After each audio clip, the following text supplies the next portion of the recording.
यहाँ तक हो गया लिखा हुआ क्या?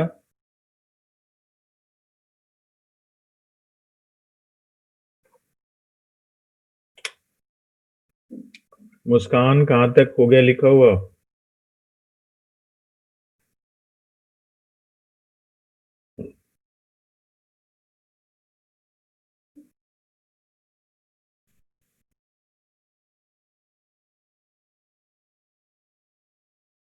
आवाज आ रही है मेरी?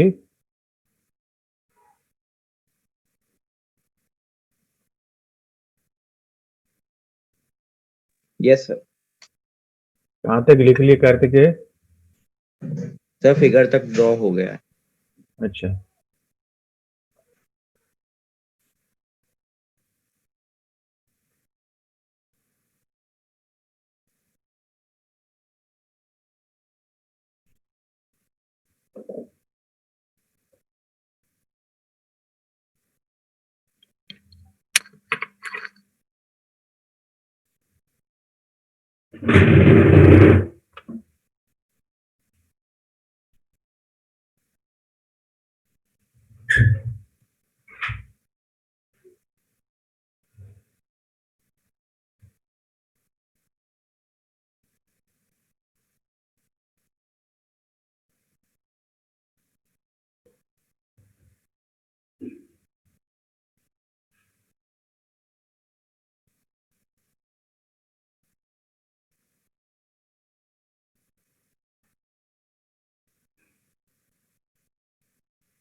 तो नू एब्सेंट है।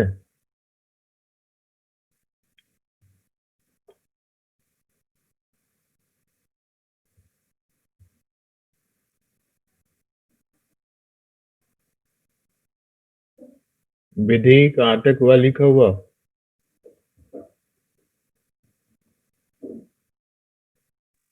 सर ये पॉइंट्स लिख लूँ सर, 1 2 3। तीनों हो गया लिखा हुआ क्या? नहीं सर, अभी लिख रही हूँ।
जो लिख लिए एक बार हैंड रेज कर दो।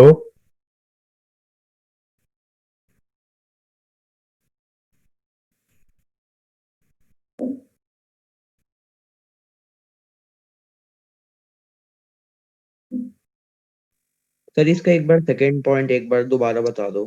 ठीक है,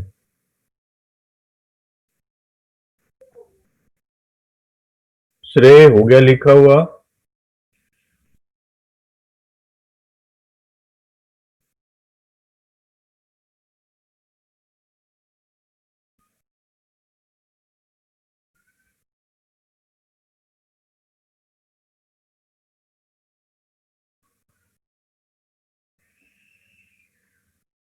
Temperature of all the cross section stops increasing, but the temperature is decreasing along the direction of heat flow. देखना हर क्रॉस सेक्शन एरिया का टेम्परेचर बढ़ना बंद हो गया। अगर ये 100 डिग्री सी पे था ना यहाँ पे, तो ये कुछ 90 है, ये कुछ 70 है और ये कुछ 45 है। तो अब ये 90 ही रहेगा, टाइम के साथ ही नहीं बदलेगा, ये 70 ही रहेगा, ये 45 ही रहेगा। लेकिन टेम्परेचर देख रहे हो आप डिक्रीज इसका इससे कम है, इसका इससे कम है, इसका जिधर हीट फ्लो है उधर टेम्परेचर डिक्रीज करता जाता। अलग डिफरेंट क्रॉस सेक्शन का थोड़ा लेसर टेम्परेचर होगा। ठीक है कार्तिकेय? Yes sir. देखना हीट करंट की बात कर रहे थे। Heat current defined as heat energy passing through any cross section in unit time, represented by H. Unit is joule per second.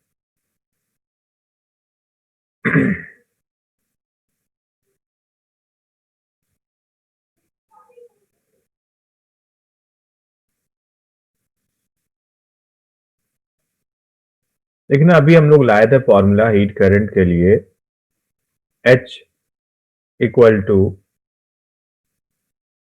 K A T1 minus T2, या T1 minus T2 नहीं लिखे थे, वहां पे टेम्परेचर ग्रेडियंट लिखे थे।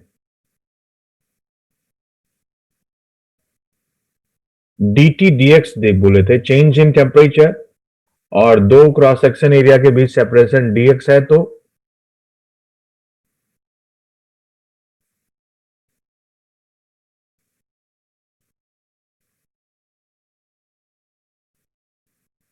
Into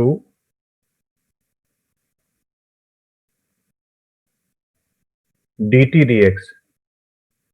देखना ये इंपॉर्टेंट है, इसे ध्यान से सुनना आप। रॉड का ये जो कर्व सरफेस है, अगर बैड कंडक्टर का कवर होगा तभी टेम्परेचर ग्रेडियंट कांस्टेंट रहता। हीट हमारा यहां से इन करेगा, यहां से आउट होगा। अगर ऐसा नहीं है, लेटरल सरफेस कवर्ड नहीं है, तो टेम्परेचर ग्रेडियंट कांस्टेंट नहीं होगा। आपके सिलेबस में जो पढ़ना है इस लेवल पे, वो टेम्परेचर ग्रेडियंट कांस्टेंट वाला केस ही। तो देखना हीट करंट के जगह लिखे H T1 minus T2, rod का total length L, dt dx की value thermal conductivity into area. यहां से इसे लिख रहे हैं T1 minus T2 divided by L by K, ऐसा लिखे।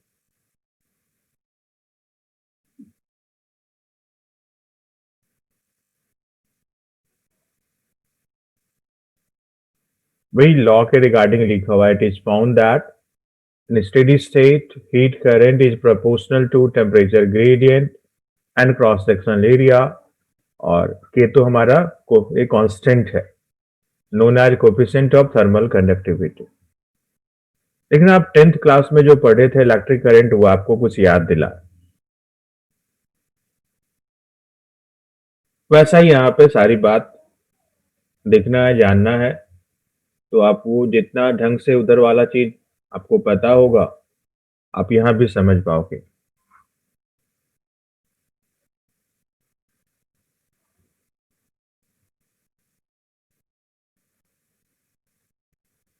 देखना, इलेक्ट्रिक करंट ये होता था, चार्ज कितना पास किया यूनिट टाइम में, क्यू बाई टी लिखते थे, आई से रिप्रेजेंट करते थे। कोई रॉड है, उसका रेसिस्टेंस ये होता था rho L by A, length, cross section area, और रो को बोला करते थे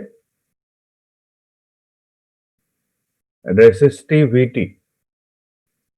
अगर इसे आप कंडक्टिविटी के टर्म्स में लिखो तो सिग्मा होता है, रेसिप्रोकल होता है रेसिस्टिविटी का, सिग्मा ए, और सिग्मा कहलाएगा इसका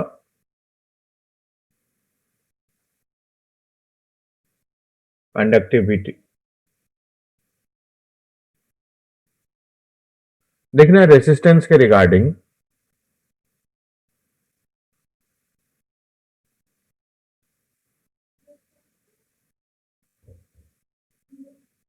ये एक क्यूबाइट है, करंट यहां से इन कर रही, यहां से आउट कर रही, तो रेसिस्टेंस आप लिखोगे रो एल बाई ए में। अगर ये डायमेंशन 10 मीटर है और ये 2 इंटू 2 है, तो आप लिखोगे रो रेसिस्टिविटी, एल के जगह लिखोगे 10 मीटर, क्रॉस सेक्शन एरिया के जगह लिखोगे 2/2। मतलब रेसिस्टेंस भी कैसे करंट पास कर रहा है उस पर डिपेंड करता है। अगर करंट ऐसे इन कर रहा हो, ऐसे आउट हो रहा हो, तो रेसिस्टेंस बदल जाएगा रो। ये तो मटेरियल का प्रॉपर्टी है। लेंथ के जगह आप लिखोगे 2 मीटर, क्रॉस सेक्शन एरिया हो जाएगा 10 इंटू 2। तो ये बात का ध्यान रखना। रेसिस्टेंस को हम लोग रिप्रेजेंट करते हैं कुछ ऐसा,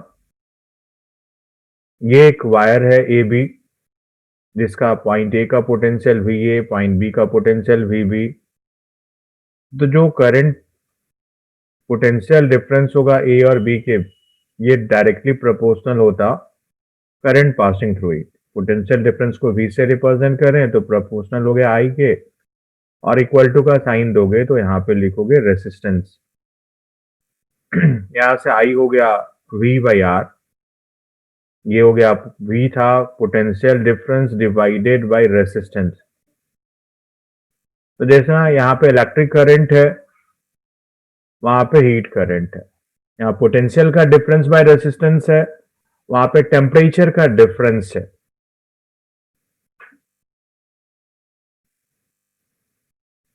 ये बात सभी को याद में, आपको लिखते जाना था, ये लिख रहे थे ना सभी।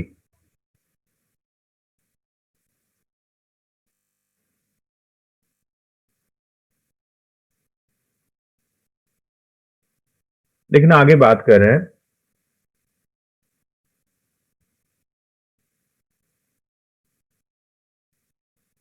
ग्रुपिंग ऑफ रेसिस्टेंस का। एक रेसिस्टेंस ये, दूसरा रेसिस्टेंस ये, R1 R2 है, करंट यहां से इन करे यहां से आउट करे, तो ये कहलाता हमारा सीरीज ग्रुपिंग है।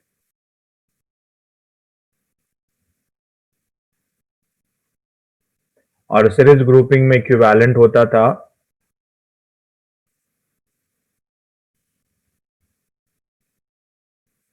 R1 plus R2।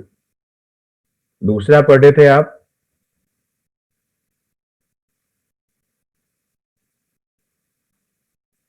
Parallel grouping.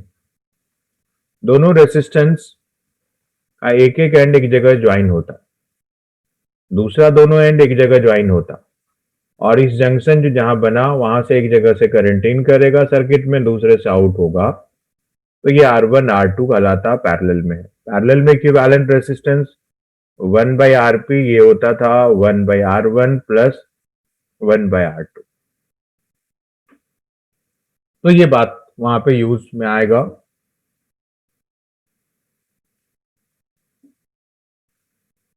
तो देखना, यहां पे भी हम लोग हीट करंट इसको T1 माइनस T2 लिखे और ये वाला क्वांटिटी L बाई के ए लिखे।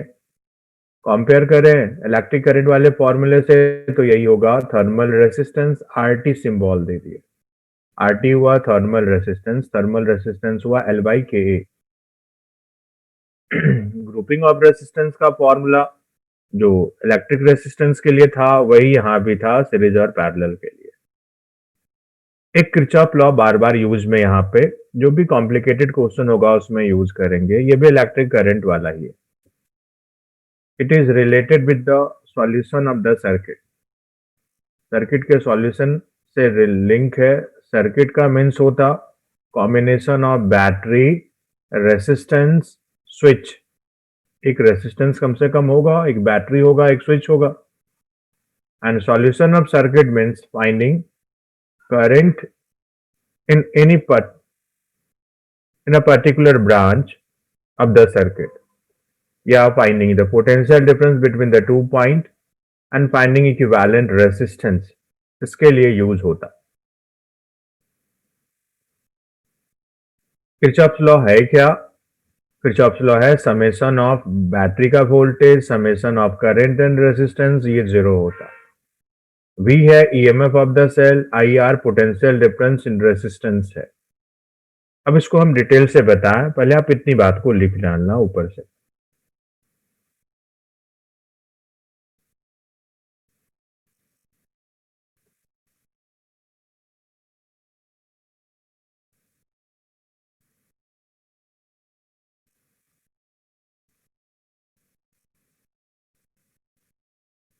आर्यन,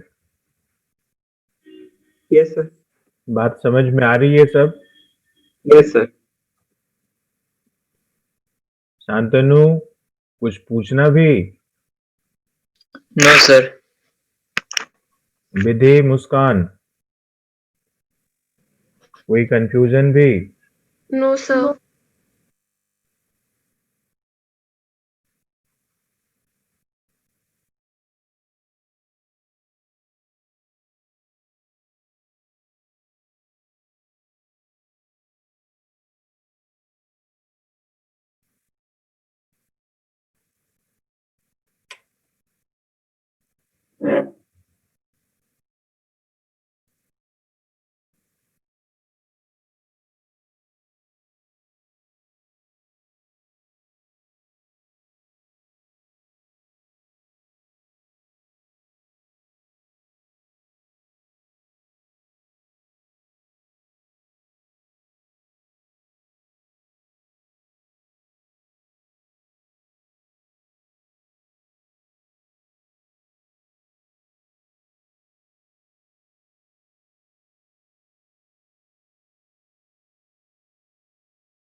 क्या यहाँ तक हो गया लिखा हुआ? नीचे करें?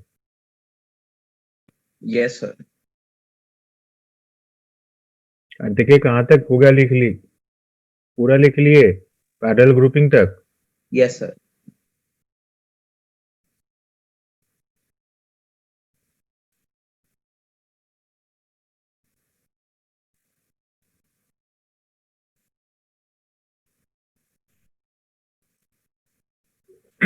ब्लैक बोर्ड वाला सारा लिख लिए थे ना आप सभी? सर लास्ट का थोड़ा सा बचा था उसमें। अच्छा, तो अभी ये लिख लो आप, फिर हम उसे ऑन करेंगे।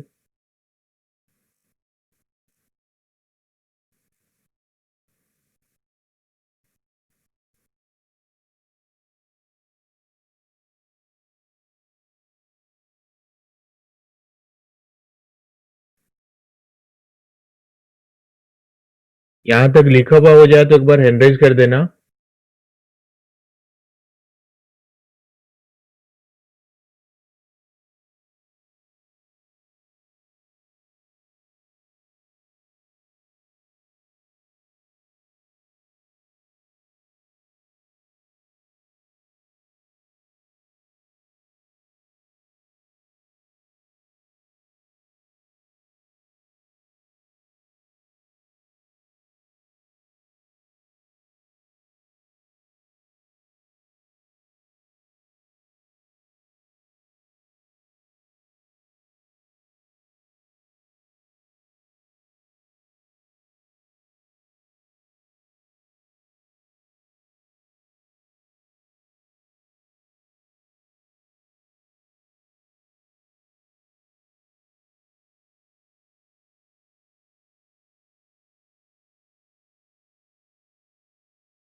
क्या हो गया लिखा हुआ है सभी का?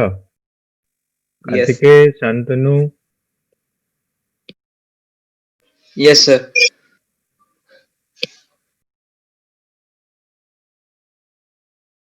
मुस्कान, देखना क्या बचा हुआ था लिखने को।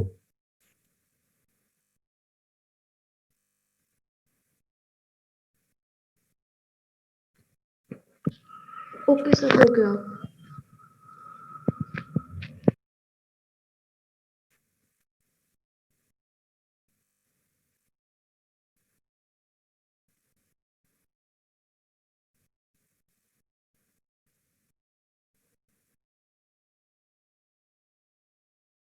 देखना इस किरचॉफ्स लॉ में साइन कन्वेंशन होता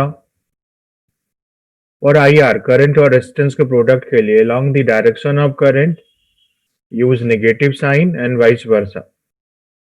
बैटरी के ईएमएफ के लिए sign of that terminal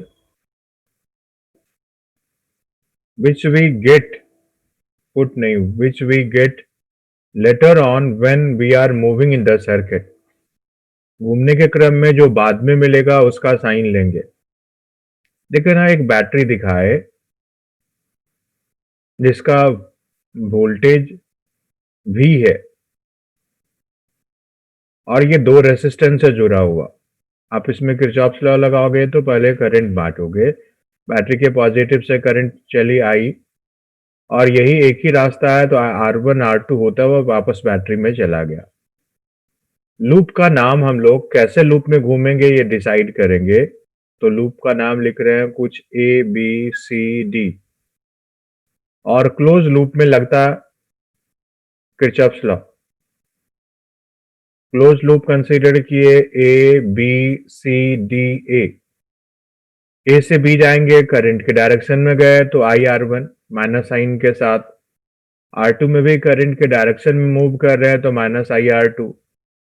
battery में बाद में बड़ा वाला डंडा मिला जो कि पॉजिटिव होता तो प्लस V इक्वल टू 0 और सिंप्लीफाई किए तो V equal to IR1 plus IR2 आ गया। देखना, अगर इस दोनों का इक्विवेलेंट R0 माने,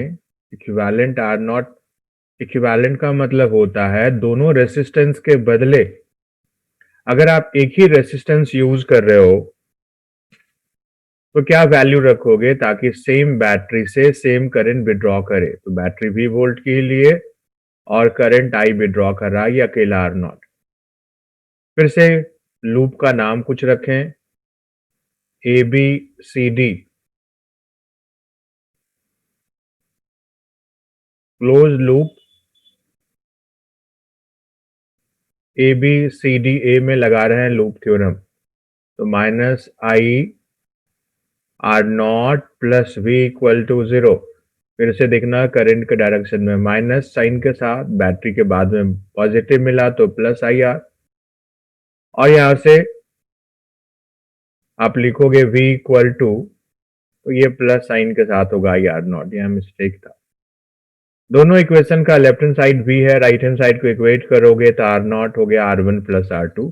तो सीरीज कॉम्बिनेशन में फॉर्मूला होता equivalent equal to R1 plus R2। ये प्रूफ भी हो गया। तो यहां से लिखना, ऊपर वाली बात बची हुई थी जो पहले बताए थे। कार्तिकेय, श्रेय, बात समझ में आ रही है किरचॉफ्स लॉ? Yes sir. याद आ रहा है 10th में जो पढ़े थे? Yes sir. किरचॉफ्स लॉ तो 10th में नहीं है, आप सीरीज और पैरेलल की बात है। किरचॉफ लॉ तो 12th के सिलेबस में ही है।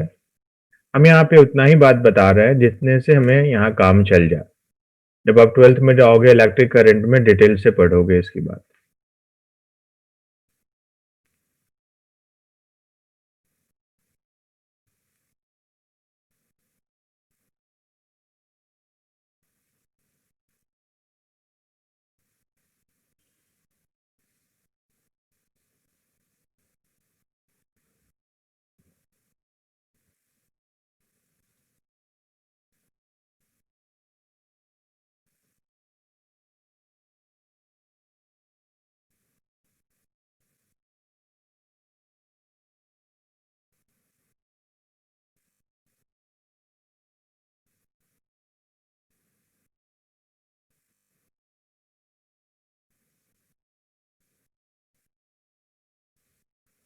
मुस्कान, या भी किरचॉफ्स लॉ समझ में आ रहा है ये?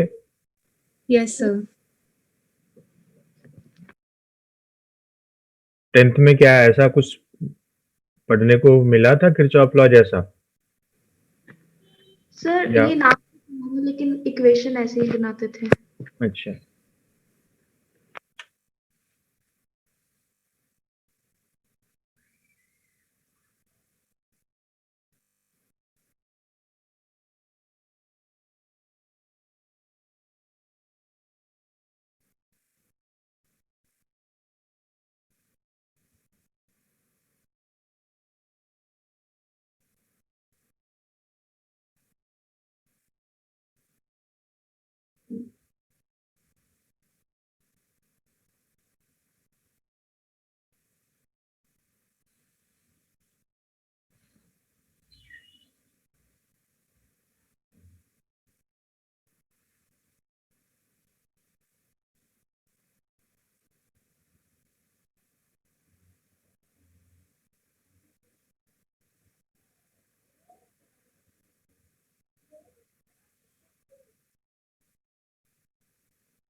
कार्तिकेय कहाँ तक लिख लिए?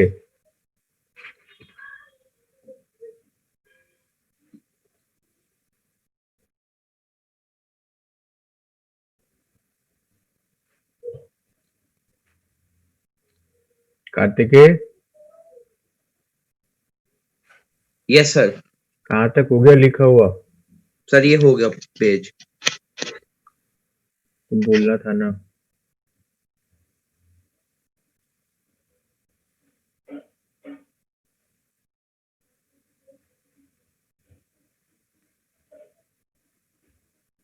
जो यहां तक लिख लिए एक बार हैंड रेज कर दो।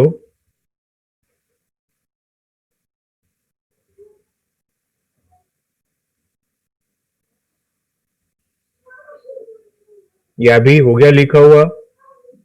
Yes, sir. देखना व्हीट स्टोन ब्रिज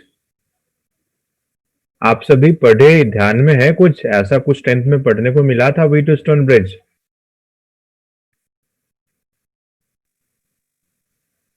नहीं याद आ रहा। देखना है ये भी 12th का सिलेबस ही, लेकिन कई बार 10th में बता देते क्लास में लोग। इसमें 4 रेसिस्टेंस है जिसे एक लूप के फॉर्म में जोड़े। देखना यहां से एक रेसिस्टेंस जोड़े, ये दूसरा रेसिस्टेंस जोड़े R2, ये तीसरा जोड़े R3 और ये फोर्थ वन जोड़े R4।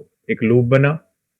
लूप में 2 पॉइंट है, ये डायमेट्रिकली अपोजिट कोई भी 2 पॉइंट ले लो, यहां से करंट इन करेगा और आउट होगा। बाकी जो 2 बचा हुआ था उसके बीच में एक 5th रेसिस्टेंस जुड़ा होता जिसको बोलते हैं ब्रिज रेसिस्टेंस, नाम भी दे दिया RB।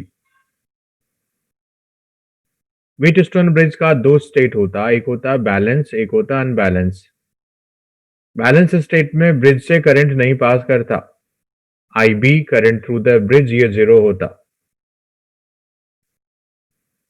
और B और A का पोटेंशियल सेम होगा। करंट हमेशा हायर पोटेंशियल से लोअर पोटेंशियल की तरफ मूव करती। अगर B और D के बीच में, सॉरी ये नहीं, B और D के बीच में करंट नहीं पास कर रहा, दैट मीन्स B और D का पोटेंशियल सेम होगा। लेफ्ट हैंड साइड में आप लिखोगे रेसिस्टेंस का रेशियो तो लिखोगे R1/R4, और राइट हैंड साइड में ब्रिज के रेजिस्टेंस का रेशियो होगा R2/R3। तो बैलेंस ब्रिज में ये 4 रेसिस्टेंस में ये रिलेशन होता। अनबैलेंस ब्रिज में ब्रिज से करंट पास करेगी, B और D का पोटेंशियल सेम नहीं होगा और रेसिस्टेंस का ऐसा रेशियो एग्जिस्ट नहीं करेगा। देखना अगर करंट को बांटे तो यहां से I1 प्लस I2 करंट कैसे इन किया, इधर से I1 करंट गया और इधर से I2 करंट गया। ब्रिज से जो करंट आया यहां पे इस रास्ते से चला गया IB, तो इस रास्ते से कितना करंट जाएगा, I1 माइनस IB। IB इधर से आया और I2 इधर से आया, तो इसमें करंट होगा I2 प्लस IB। अब देखना दोनों कंबाइंड होके यहां से I1 प्लस I2 करंट चला गया इस पॉइंट से।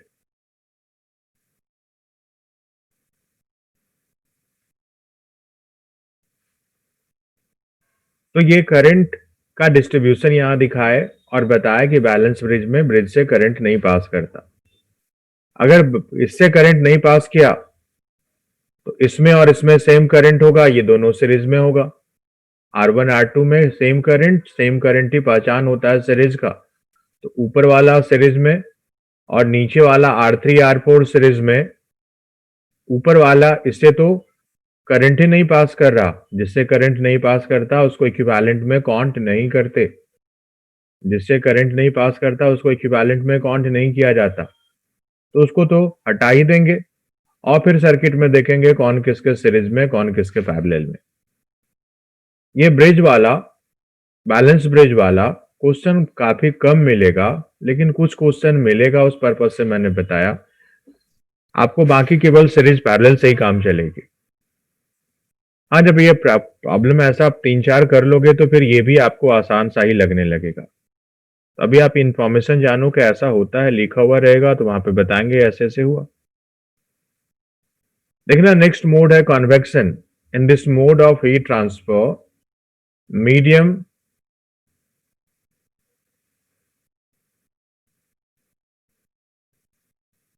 जो होता है लिक्विड होता है या गैसियस होता, heat is transferred by this mode partially in this method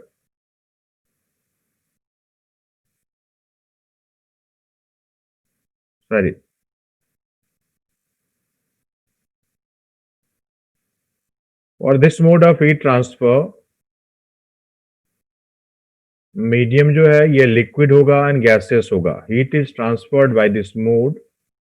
basically in this mode particle of medium itself travel from one place to the another to transfer the heat। Example है इसका land bridge and sea bridge. देखना यहाँ language proper बना नहीं, थोड़ा इसे change करते हैं। For this mode of heat transfer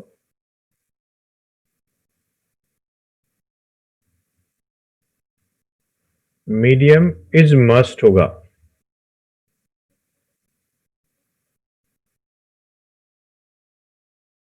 यहां से इज हटा है।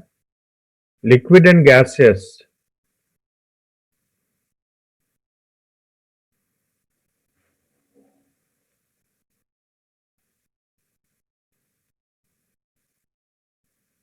medium must be liquid or and gas। It is transferred by this mode। इसे कट ही कर दो। Basically in this mode particle of the medium itself travel from one place to the another to transfer heat। Radiation बताया इसके लिए medium नहीं चाहिए। All body radiates heat energy in the form of electromagnetic wave. बिना medium के heat energy transfer होगा। Radiation बताएंगे, इसमें काफी डिटेल से कई छोटा छोटा टर्म्स आएगा, तो अभी केवल हम चाहते हैं कंडक्शन वाला पार्ट भी आप पढ़ना, उसे देखना।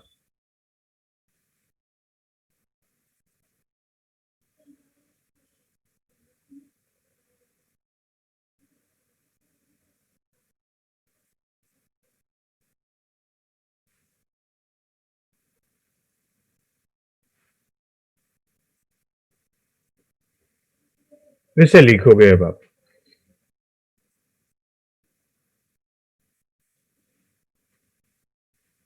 व्हीटस्टोन ब्रिज विधि कुछ पता चला? Yes, sir.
जो लिख लिए एक बार हैंड रेज कर दो।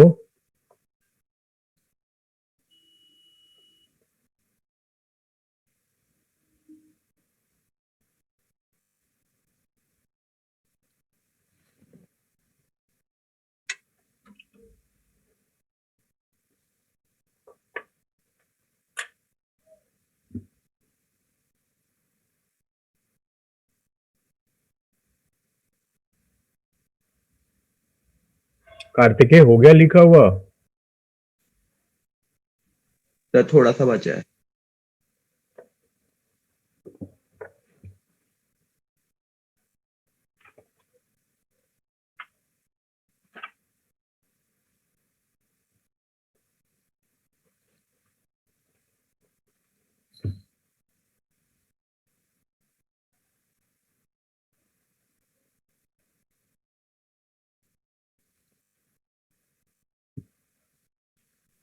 हो गया sir.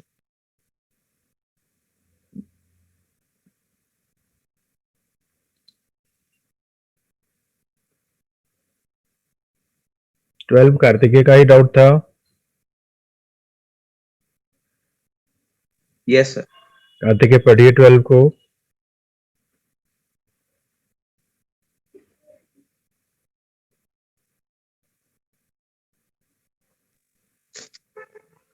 A substance is taken through the process ABC as shown in figure.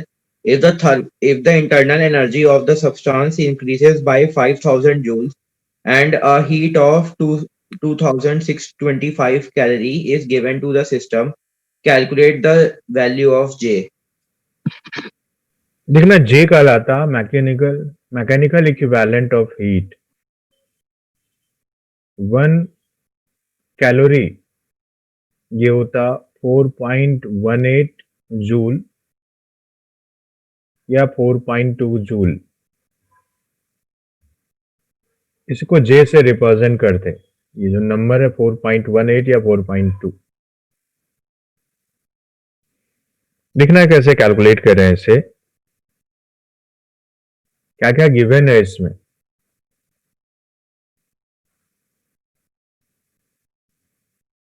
Delta U ये गिवन है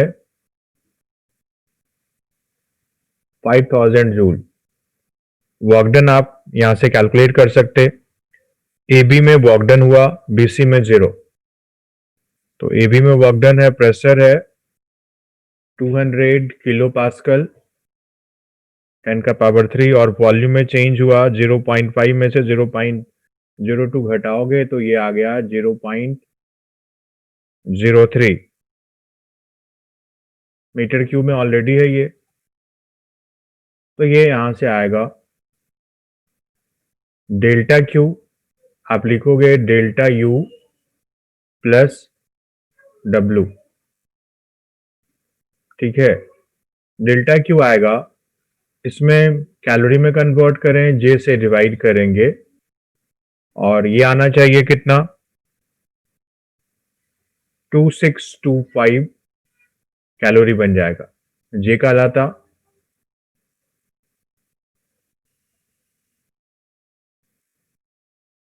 mechanical equivalent of heat. Solve हो जाएगा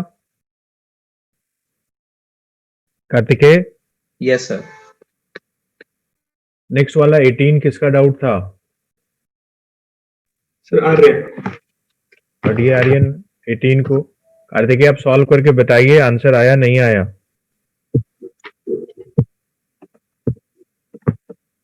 Figure shows the variation in internal energy U and with volume V of 2 mole of an ideal gas in a cyclic process ABCDA. The temperature of gas at B and C are 500 Kelvin and 300 Kelvin respectively. Calculate the heat absorbed by the gas during the process. देखना complete cycle के लिए लिखे हैं तो delta Q equal to delta U plus W लिखेंगे क्या? ठीक है Aryan? Yes, sir. Complete cycle के लिए ये तो पता है आपको कि डेल्टा यू 0 होता। W कैलकुलेट करें तो यहां से लिखें W AB में, W BC में, W CD, WDA। Volume constant है BC तो यहाँ पे 0 और DA में भी वॉल्यूम कांस्टेंट तो वर्क डन 0।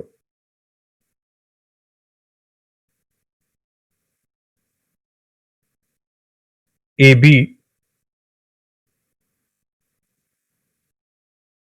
के लिए टेम्परेचर कितना लेंगे 500 केल्विन, टेम्परेचर कांस्टेंट रहेगा। और AD के लिए टेम्परेचर T2 लिखेंगे 300 केल्विन। समझ में आ रहा है ये आर्यन? Yes, sir. ये कैसे पता चला कि AB में ही 500 होगा, ये समझे आप? मुझे दिया तो है B एंड C पे दिया हुआ। तो AB में बेसिकली हमारा आइसोथर्मल प्रोसेस है, इंटरनल एनर्जी कांस्टेंट है, तो AB के लिए टेम्परेचर 500 रहा। देखना AB में आइसोथर्मल प्रोसेस में होता NR टेम्परेचर के जगह 500 और वर्क डन हो गया ln V2 by V1 that is ln2, ये पॉजिटिव। CA के जगह आप लिखोगे माइनस साइन क्योंकि वॉल्यूम घट रहा nRT और वॉल्यूम में डिक्रीज हो गया तो यहां भी हो जाएगा ln, या चलो पॉजिटिव ही लिखें, V2 है V और V1 है 2V0। तो ये तो अगले स्टेप में अपने आप आ जाएगा माइनस NR 300 ln2। बस जोड़ दो, हो गया। डेल्टा क्यू ही तो बताना था। Yes, sir. कार्तिकेय आंसर आया 12 का? यस सर, आ गया। 18 को सॉल्व कीजिए, बताइए आंसर आ रहा है या नहीं आ रहा।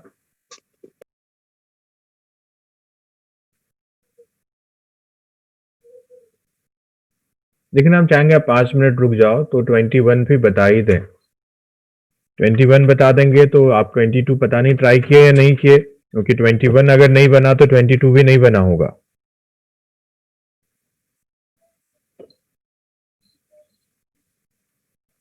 नेक्स्ट 19, ये डाउट है विधि का। विधि पढ़िए 19।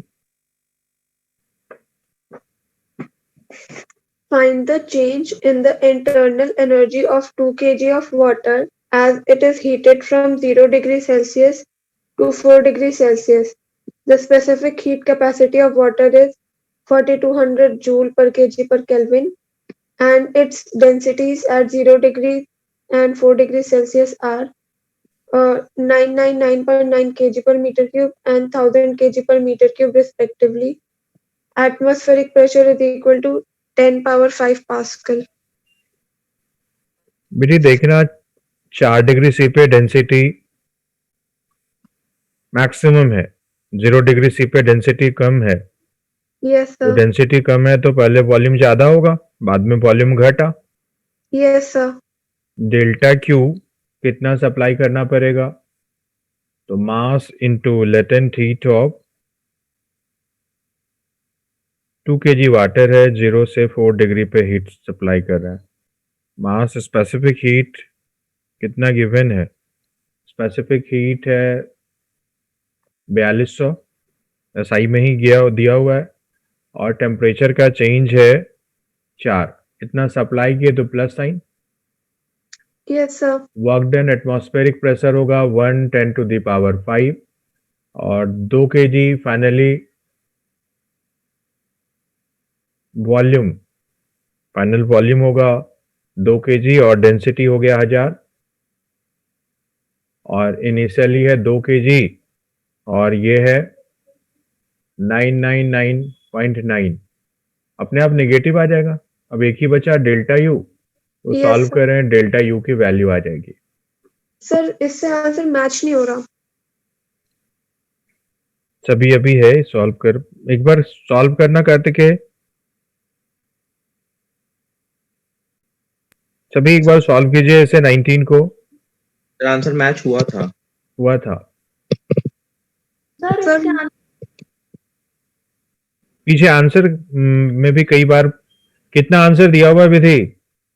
सर पीछे सर आंसर दिया हुआ है सर 33600 माइनस 0.02 सर, लेकिन वहाँ पे मेरे में सर प्लस का साइन आ रहा है। प्लस कहाँ आ रहा है? मैं माइनस तो आ ही रहा। अच्छा, प्लस का साइन आ रहा है।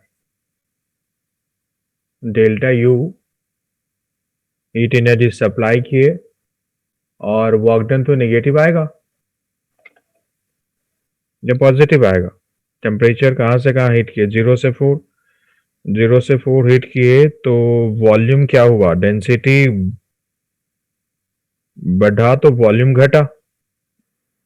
सही कहना, प्लस आएगा। कार्तिकेय, क्या है आपके बुक में, प्लस है या माइनस है? तो यहाँ पे तो प्लस है।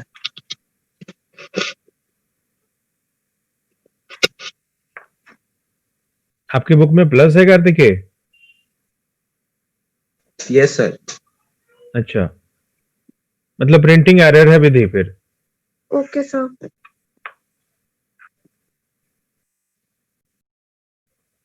ऐसा करें 21 में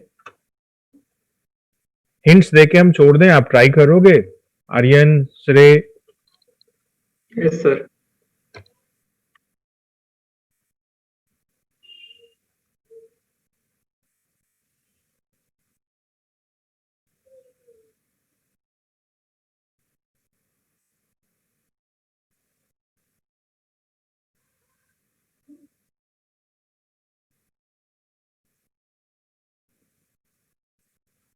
लिखना यही है, जो भी इंफॉर्मेशन है P1 T1 P2 T2 internal energy के लिए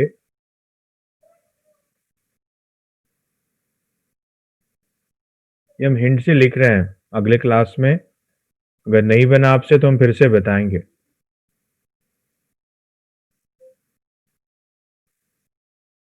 आर्यन, पढ़िए इसे। Figure shows a cylindrical tube of volume V with adiabatic walls containing an ideal gas. The internal energy of this ideal gas is given by 1.5 nRT. The tube is divided into two equal parts by a fixed diathermic wall. Initially, the pressure and the temperature are P1 T1 on the left and P2 T2 on the right. The system is left for sufficient time so that the temperature becomes equal on two sides.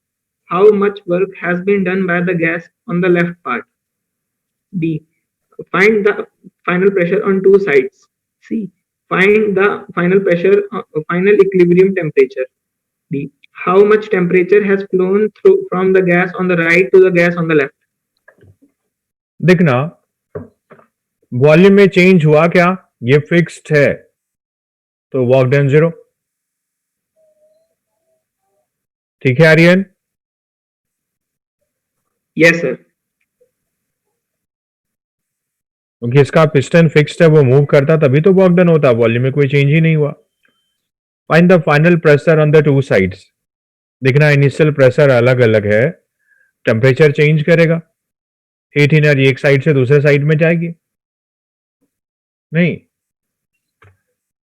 और work done हो नहीं रहा, तो internal energy एक का delta U1 है और एक का डेल्टा U2 है। हम मानते हैं कि राइट हैंड साइड का टेम्परेचर ज्यादा है, लेफ्ट हैंड साइड का कम है, तो टेम्परेचर बढ़ा। इंटरनल एनर्जी कितने से चेंज होगा? इसका फॉर्मूला कितना था इंटरनल एनर्जी के लिए? 1.5 एन नंबर ऑफ मोल के जगह आप लिखोगे P1 V/2 by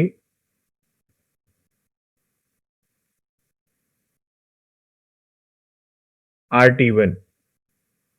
temperature change हुआ कितना?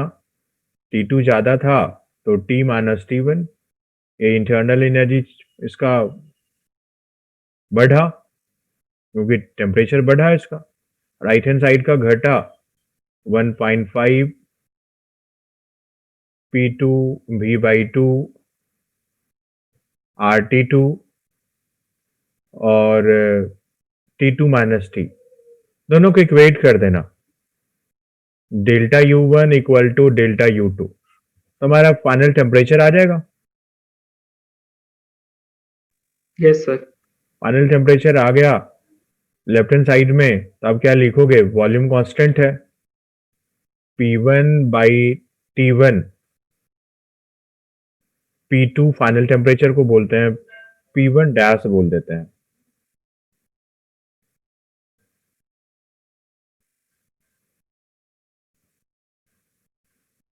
P1 डैश बाई T, तो P1 डैश आ जाएगा, फाइनल प्रेशर आ जाएगा। Okay sir. ठीक है ना? Yes sir. तो पार्ट भी बताना था final pressure on the two side, और इसी ढंग से आप लिखोगे P2 dash by T equal to P2 by T2, तो P2 डैश भी आ जाएगा। तो पार्ट बी पूरी तरह हो गया। फाइंड द इक्विलिब्रियम टेम्परेचर, वो हम लोग पहले ले आए पार्ट सी। ABC हो गया, how much heat has flown from gas on the right to the gas on the left, कितना हीट आया, वही change in internal energy, temperature इसमें पुट कर देना तो आ जाएगा डेल्टा यू। चारों पार्ट हो गया ना आर्यन? Yes sir. तो ये हिंट्स रहा, सॉल्व करना, जो भी परेशानी हो मुझे बताना अगले क्लास में। देखिए ट्रांसफर ऑफ हीट में हम लोग इतना तो कर नहीं पाए कि प्रॉब्लम हम अपनी तरफ से एक भी रखे नहीं की। होमवर्क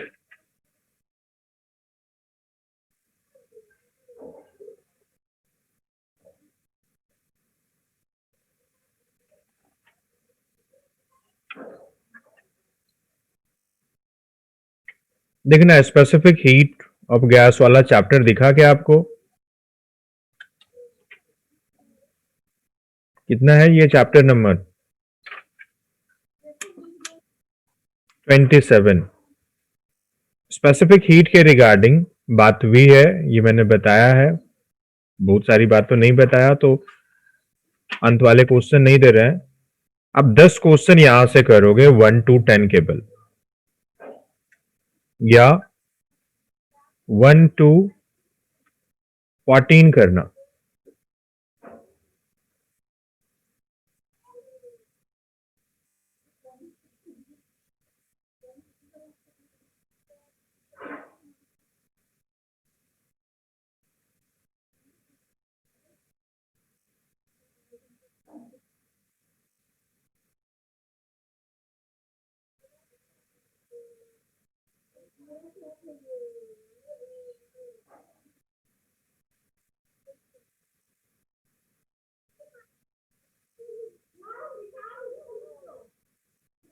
ठंड इतना हो गया कि अब हाथ भी पूरा काम नहीं करता। स्पेसिफिक हीट ऑफ गैसेज, इसमें 1 to 14।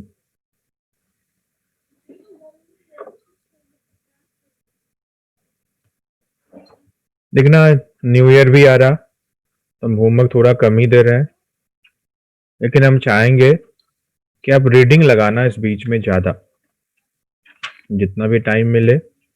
न्यू ईयर तो आप नेक्स्ट ईयर भी एंजॉय कर सकते हैं, लेकिन ये टाइम नहीं आएगा फिर आपको।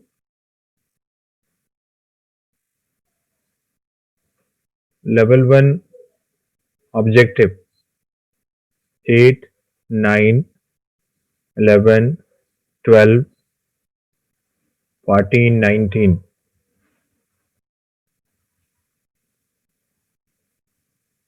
Level 2 objective 1, 2, 4, 5, 6। कितने क्वेश्चन हो गए कार्तिकेय? 14, 25 हुआ। तो इसे अब ट्राई करना। चलिए एडवांस में हैप्पी न्यू ईयर।